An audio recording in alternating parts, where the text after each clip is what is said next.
আসসালামু আলাইকুম প্রিয় বন্ধুরা, কাছে এবং দূরে যে যেখান থেকে ভিডিওটি দেখছেন সকলকে আন্তরিক শুভেচ্ছা এবং অভিনন্দন। আজকের ক্লাসে আমরা শিখব একটি কোরিয়ান শব্দ এবং এই একটি শব্দ দিয়ে দুটি বাক্য। তাহলে চলেন শুরু করা যাক। এখানে আমরা যে শব্দটি দেখতে পাচ্ছি সেটা হচ্ছে সোবাংগুয়ান। সোবাংগুয়ান মানে হচ্ছে ফায়ার ফাইটার। সোবাংগুয়ান মানে ফায়ার ফাইটার, মানে অগ্নি নির্বাপক। তাহলে আমরা এখানে যদি এই ফায়ার ফাইটার সোবাংগুয়ান দিয়ে একটা বাক্য শিখি, তাহলে 1 নম্বর বাক্যটা আমরা যদি দেখি, সোবাংগুয়ানুন ইয়ংগাম হেয়।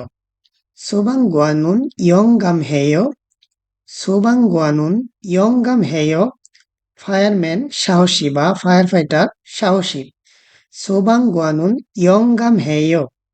তারপরে 2 নম্বর, ছনুন সোবাংগুয়ানি থুইগু শিফয়। ছনুন সোবাংগুয়ানি থুইগু শিফয়। আমি ফায়ারম্যান হতে চাই। আমি ফায়ারম্যান হতে চাই। ঝনুন সোবাংগুয়ানি থুইগু শিফয়।